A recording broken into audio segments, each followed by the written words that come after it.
pergi pun sama. Walaupun jawatan tu jawatan agama, jawatan agama daripada jabatan agama, saya tahu lah. Saya ada geng-geng pejabat agama. Saya antara panel kajian akidah pejabat agama. Peraknya lah, bukan Kedah. Panggil kan, tanya apa? Bendera Malaysia ada berapa color? Ni nak jadi ustaz ni.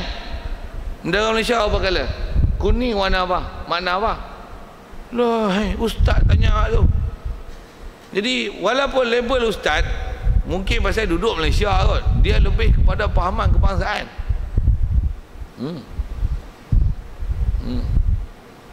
Apa cerita ni nak cerita mestilah menerima hati. Yang saya nak syarah semua tu kata apa? Membenarkan akan Nabi SAW tiap-tiap suatu yang dikhabarnya.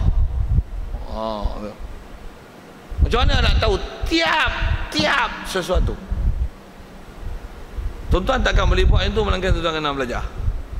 Mesti ada knowledge. Dan knowledge tu tuan-tuan tak dapat sekolah kebangsaan. Pasal sekolah kebangsaan adalah sekolah kebangsaan yang mengajar Islam yang telah dimurnikan. Dengar saya sebut. Apa Islam yang dimurnikan? Islam yang murni, yang sesuai dengan pahaman kebangsaan.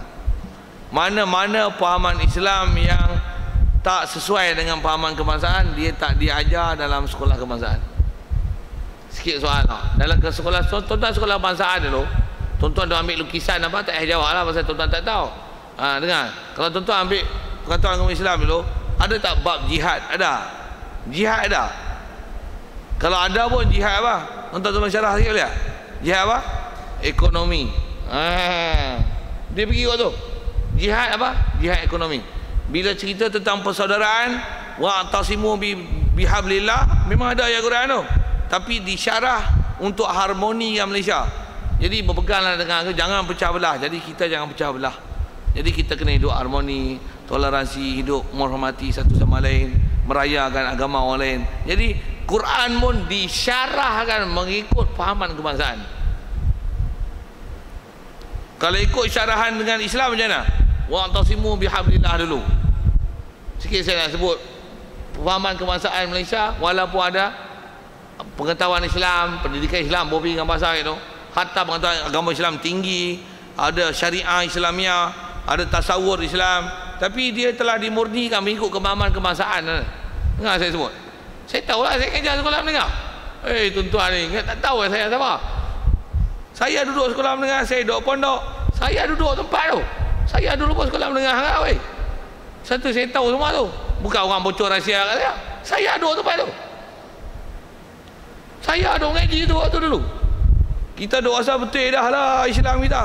Mai satu-satu mengaji tengok tu dia. Tak betul. Jadi kalau dalam sekolah kebangsaan dia ajar macam tu. Harmoni. Jadi kalau wa'tasimu bihablillah, dia dah ajar apa? Dia ajar jangan pecah belah. Padahal ayat Quran sebut apa? Wa'tasimu bihablillah dulu. Peganglah agama Allah Taala. Apa dia? Asas-asas pun nak kelahi apa? Kalau jangan kelahi tengok, Rasulullah kelahi tak? Rasulullah perang tak? Tanya gitu tengok. Perang tak? Bukan saja kelahi tak, perang. Ada bunuh, ada jihad, ada perang. Pertahankan diri tu tuan. Tapi pasal apa dia perang? Pasal apa dia jihad? Pasal ada benda yang tak boleh tolak ansur. Ada benda yang kalau Islam kata hang ni betul, hang mesti kata betul, hang nak betul hang enggak, kita perang. Tentu perang. Macam mana pun kalau pahaman kebangsaan, nanti tuan-tuan tengok ada fakta-fakta yang dimurnikan mengikut pahaman kebangsaan. Rasulullah berperang kerana dia nak mempertahankan diri daripada serangan musuh. Jadi Rasulullah sebenarnya tak mengajar kita membunuh orang. Islam mengajar kita agama yang harmoni. Jadi kita disuruh berbaik, berakhlak mulia. Itu pahaman yang telah di kebangsaan ni. Memang kita diajar mulia, tapi disiplin persempadanan tuan-tuan kita tak diajar. Rasulullah datang pecah belah tak kabilah Arab. Asalnya tak pecah belah sampai ada Islam dengan kafir. Rasulullah datang macam mana? Pecah Islam dengan kafir. Nanti yang boleh pecah Islam kafir siapa? Pasal datang ayat Quran, lakum dinukum waliya din. Agama aku. Itu disiplin Islam. Disiplin Islam besar itu. Satu kalau saya nak syarah ke politik apa macam-macam tu. No, kalau tu yang sikitlah syarah pergi gini. Yang kalau kita tengok satu masa dulu parti politik yang memang nak Islam betul, original Islam. Tapi oleh kerana dia ada mirip nak alihkan sikit matlamat itu dengan mencari kuasa yang harapannya dengan kuasa dan mengundi boleh melaksanakan Islam, buat pakat sampai lah ni jadi penin lah. Dia nanti sampai tahap dia kena balik Islam asal balik, baru kita tak penin. Bila macam ni penin. Faham tak saya buat apa? Tak faham nanti kena usrah lain nak bagi isyak lagi. Panjang lah cerita tu, tapi saya nak isyarat tu. Asalnya memang dulu kalau bunyi Islam lantak tak kawan dengan siapa pun, tak menang. Pasal kita punya matlamat bukan menang dan menguasai pemerintahan. Islam tak ajar macam tu. Rasulullah tak ajar kita dengan Islam ni mesti menguasai pemerintahan. Tak. Yang penting apa? Wala tamutunna illa wa antum muslimun. Kamu jangan mati melainkan hang mati dalam keadaan Islam. Ensure yourself you be a Muslim, a mu'min. Kau punya pemerintah yang tak ikut Islam bunuh kau sekalipun, tak pasal tentang dia tu. Penting hang berjaya tak berjaya tak kira, tapi dia apa? Berjaya tak berjaya nak tegak Islam tu lain hal. Tapi hang mesti Islam. Jangan hang berjaya tegak negara tapi hang pun tak jadi Islam. Dengar tu. Kasar tu ayat tu. Tuan-tuan tak faham kasar dia di mana punya pasal. Tanya balik. Pasal saya nak cerita tentang semua saya dah syarah tu, saya nak kata apakah yang dikatakan menerima pada tiap-tiap satu yang mengkhabar oleh Nabi sallallahu alaihi wasallam. Semua syarah tu besar sikit lah. Kalau dengar baca kitab dekat tu habis lah. Tutup kitab lah, balik lah, habis lah.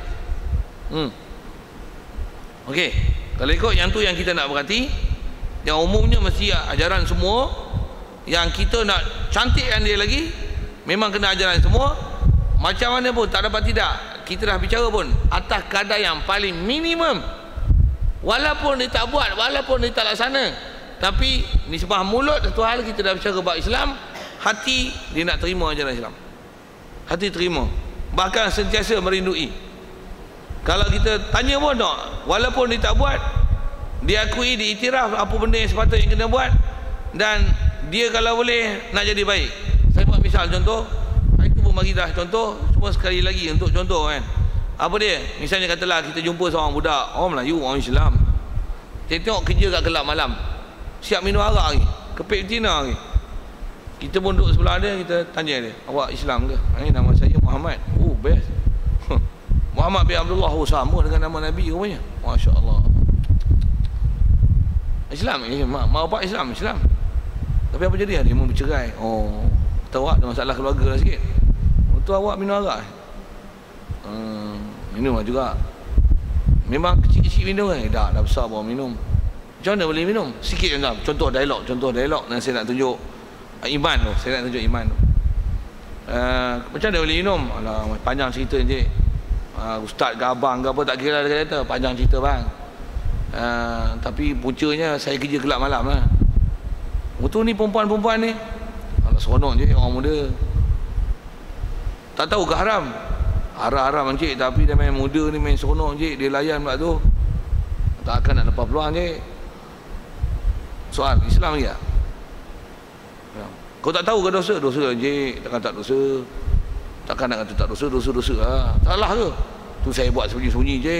Yang cerita orang je. Saya tahu lah salah je. Nanti kena tangkap pejabat agama, malu je masuk agama je, sorry lah. Nanti ni kerja pejabat agama. Dia ada malu. Bagus. Tuan ada iman ke? Saya nak cerita tak ada iman tu. Bukan nak bagi lesen suruh dia buat tak. Tapi nak kata dia ada iman tu. Betul, awak tak nak ke jadi baik, pergi masjid, pergi surau, jadi ustaz, boleh hafal Quran? Saya memanglah tengok orang jadi baik, saya nak jadi baik, tapi saya macam ni boleh jadi baik kan je? Boleh jadi baik. Saya memang nak jadi baik lama lah, tapi Allah, sedih lah, saya nak menangis lah. Dia sampai meleleh kan depan mata itu, kita dengar apa sampai dia menangis lah. Saya terima kasih lah Pakcik, jumpa saya.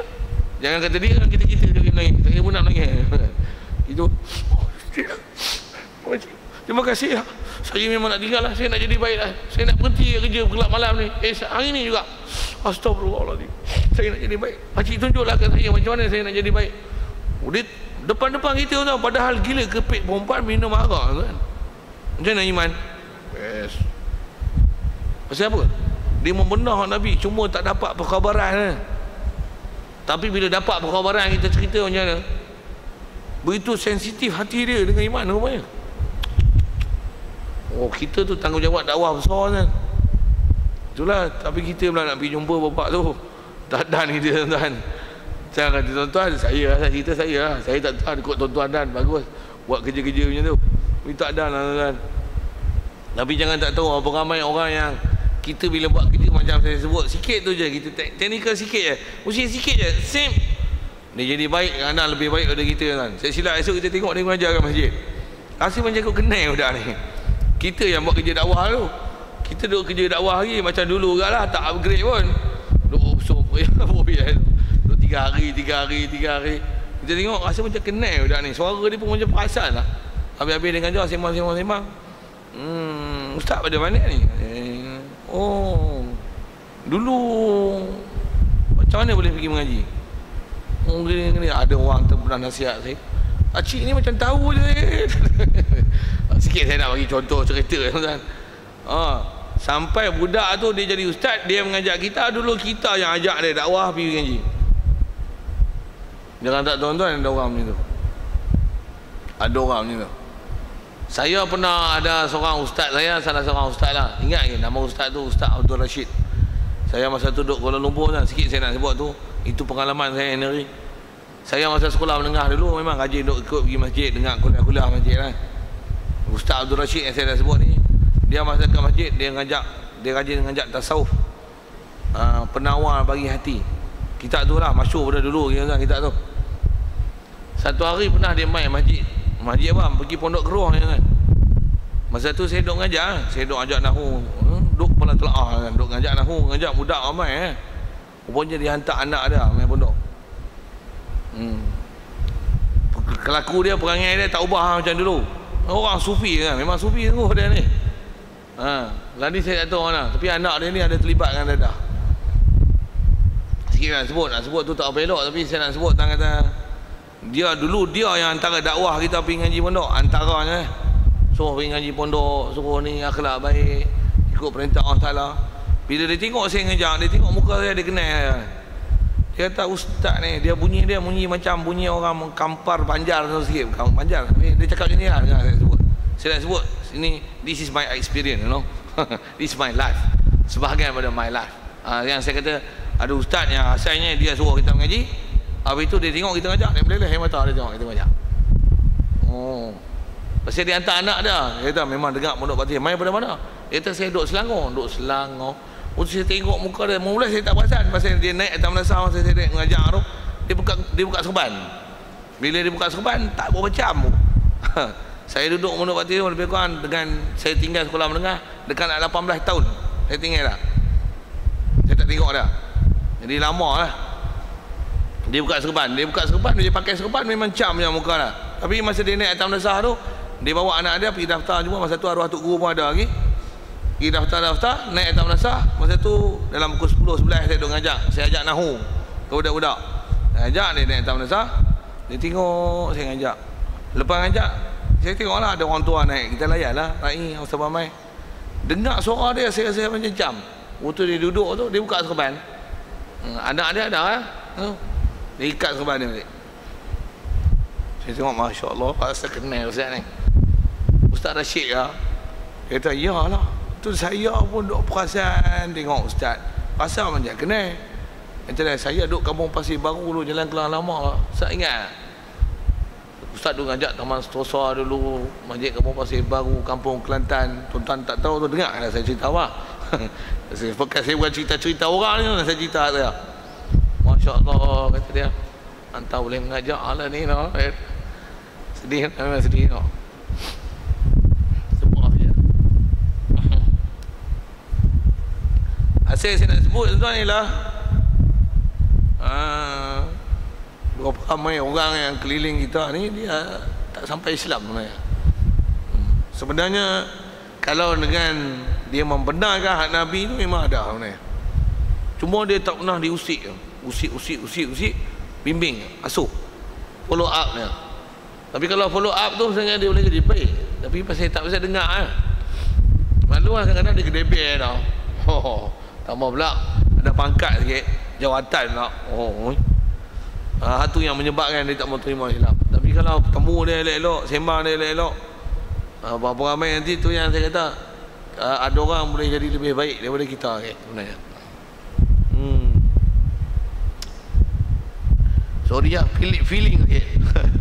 Ada segala menyentuh hati sikit. Dia hibah ya tu. Baik. Macam mana pun apa kita bicara ni tentang kata iman ni. Iman ni mesti menerima hati tu. Apa yang Rasulullah bawa tu. Kalau kita pun tuan atas kita faham iman ni macam ni. Inilah tahap sekurang-kurangnya orang Islam kita yang kita kena jaga. Kalau orang Islam keliling tu tentang kita pun anak bini kita yang kita kena jaga paling kurang tuan tahap ni.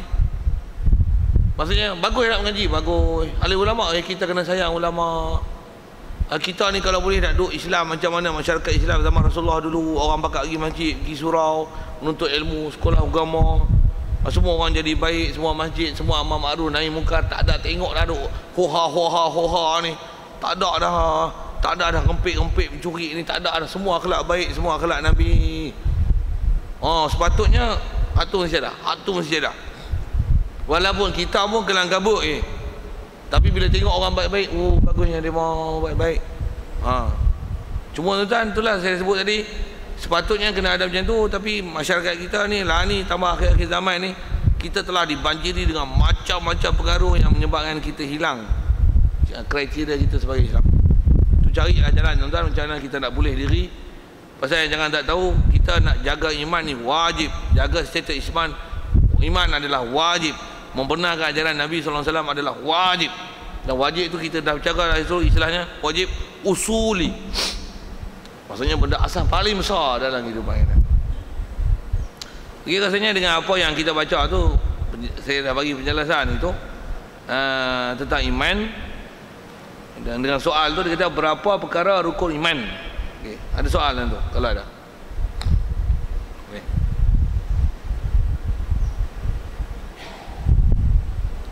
Baik, kalau tak ada kita perhabiskan sikit pasal ada benda yang rasanya mudah je tu. Baca pun sikit sangat.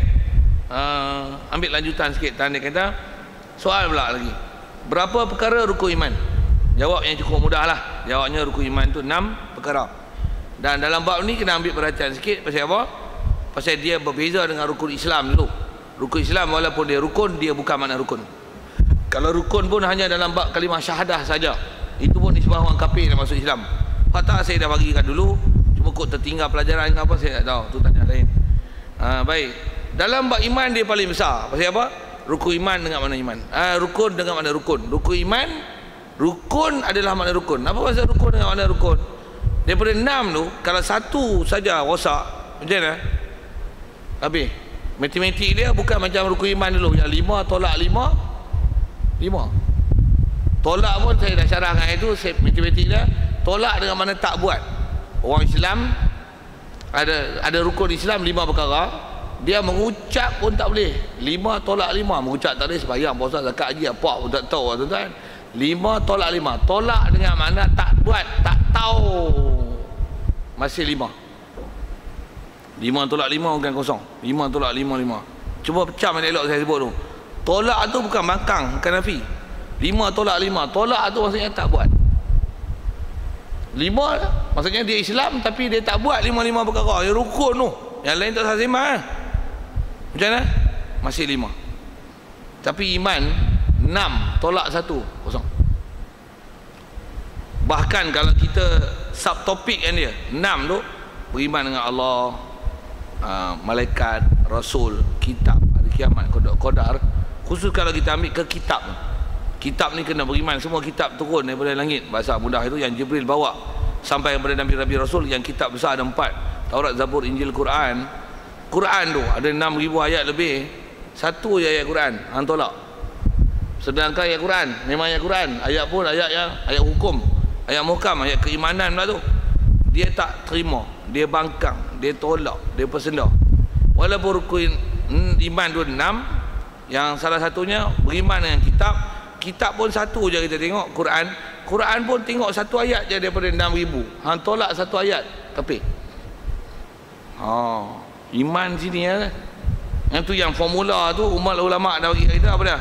Iman ni mesti menerima semua ajaran Nabi sallallahu alaihi wasallam. Khususnya benda yang maklum fitin bitururah. Macam mana pun di atas disiplin asal semua. Kalau kita dah tunjuk kat dia yang ni Quran, yang ni Islam, ni ajaran Islam, dia bangkang, takut sangat kita tu. Walaupun bangkang satu perkara. Satu, kalau kita sebut isu yang keliling, yang dia orang dua bising-bising tu lah, sampai ada isu kafir mengkafir tu, antaranya isu hudud lah. Memang salah satu daripada hukum Islam. Kaedah dia sepatutnya iktiraf dan mengaku lah ni hukum Islam ni, sepatutnya kena buat lah. Tu hampa tak buat siapa? Kalau dia bagi alasan ruku. Tapi kalau dia tolak nafi, istilahnya perolok persenda, kata dia kita kalau buat hukum Islam mundur habis. Mundur macam mana punya itikad ni? Potong tangan ni bukan penyelesaian cara Islam sebenarnya. Ini mundur. Islam telah lama meninggalkan ajaran-ajaran yang mundur seumpama ini. Wow, bahaya tu ayat tu semua tu. Walaupun satu yang tak, yang lain semua dah terima. Bab tu bab hudud tak terima. Lain semua cantik. Lain semua cantik. Kafir. Ni yang kita takut ni. Pasal dia ada serangan pemikiran ni. Tolak-tolak part dah tentu. Tolak hadis. Tolak tentang Islam ni sebagai ketuhanan. Islam saja betul. Islam saja agama yang Allah Ta'ala terima. Allah saja Tuhan sebenar. Pahaman yang menolak ketuhanan Islam ni telah dirosakkan. Seolah-olah sama. Jadi tak laksana Islam pun tak apa. Jadi dengan Nabi pun boleh buat lebih kurang. Macam mana pun nak sebut tu, yang rukun iman memang 6, tapi dia 6 yang cukup sensitif. Dia punya sensor dia 6 tolak 1 kosong, bahkan 6 tolak 0.00001. Tapi dia dalam bab keimanan. Saya bagi contoh tadi Quran. Cuma nak 001 ke apa saja bubuh angka tu, maksudnya walaupun sekecil itu. Isyarat 0.00001 tu maksudnya kecil, tapi dia bab keimanan. Sekalipun nisbahnya janggut ya. Kata janggut bagus tak? Apalah janggut macam kambing. Sekali pun takat tu kafir. Pasal janggut adalah perkara yang ada kat Nabi. Hang pelekeh janggut sampai kata macam kambing, hang hina seolah-olah Rasulullah ada janggut adalah kambing. Kafir. Tengok dia punya sensor dia terang tu. Macam kereta lah, kilat je, api padam, api tak padam, kereta bunyi tet tet tet tet tet. Sensor macam tu. Iman.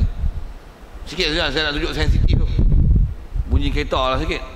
Sensitif iman macam tu. 6 perkara iman 6. Saya saja subtopikkan dia pada Quran.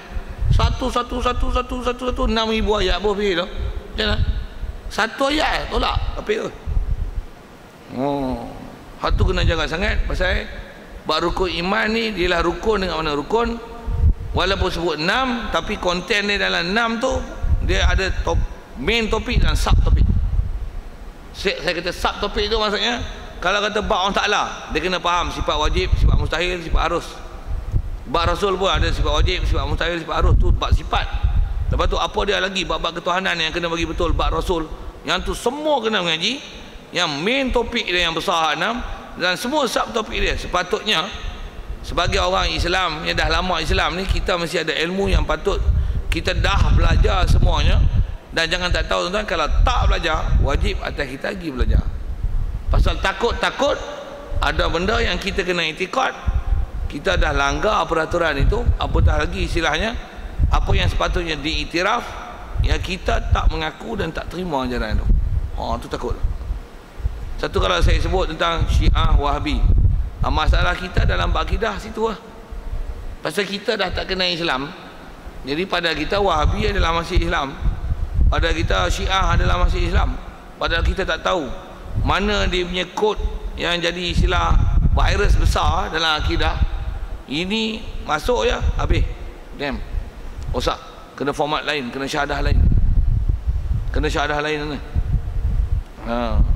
Pasal apa tu? Ada dasar-dasar dalam Islam yang tak betul. Sikit buat mudah. Wahabi kau tanya Allah Ta'ala kat mana? Allah Ta'ala kat langit.